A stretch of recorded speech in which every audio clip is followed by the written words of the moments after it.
கர்த்தருடைய பரிசுத்த நாமத்திற்கு ஸ்தோத்திரம் உண்டாவதாக. கர்த்தராகிய இயேசு கிறிஸ்துவின் நாமத்தில் உங்களுக்கு கிருபையும் சமாதானமும் உண்டாவதாக. இந்த நாளுக்குரிய தியானத்திற்கான தேவ வார்த்தை எபேசியர் அதிகாரம் 3 வசனம் 12. அவரை பற்றும் விசுவாசத்தால் அவருக்குள் நமக்கு தைரியமும் திட நம்பிக்கையோடே தேவனிடத்தில் சேரும் ஸ்லாக்கியமும் உண்டாயிருக்கிறது.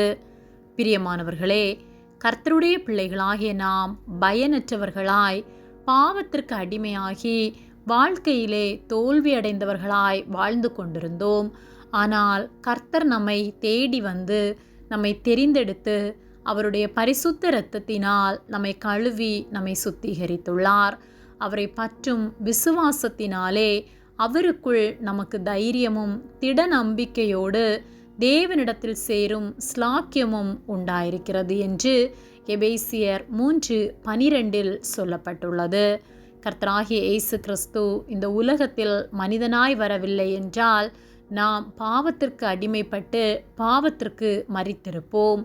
ஆனால் அவர் நமக்காக வந்து இரத்தம் சிந்தினது நிமித்தமாய் தேவனோடு நாமும் சேர முடியும் என்ற விசுவாசத்தினாலே அவரை சேருகிற ஸ்லாக்கியம் நமக்கு உண்டாயிருக்கிறது. அவரோடு கூட நெருங்கி அப்பா என்று கூப்பிடத்தக்கதான ஒரு பாக்கியத்தை அவர் நமக்கு தந்துள்ளார்.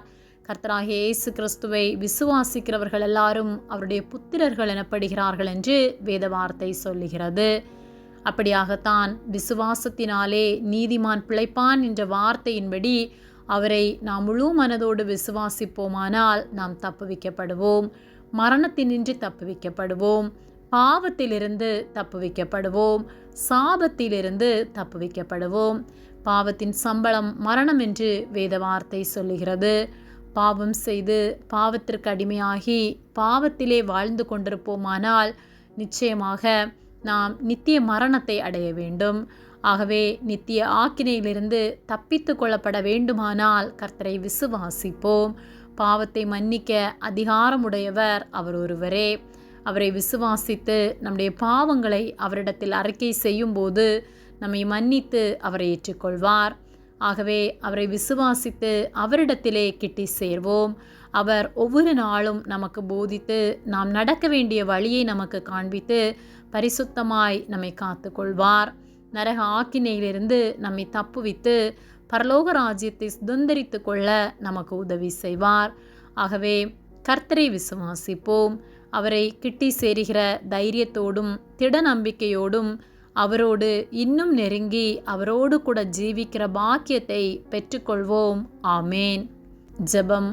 எங்களை அதிகமாக நேசித்து வழிநடத்தி வருகிற எங்கள் அன்பின் பரிசுத்த பிதாவே, இந்த நாளையும் நாங்கள் காணும்படியாக நீர் எங்களுக்கு ஜீவனை தந்த உம்முடைய அன்பிற்காக நாங்கள் உமக்கு நன்றி செலுத்துகின்றோம்.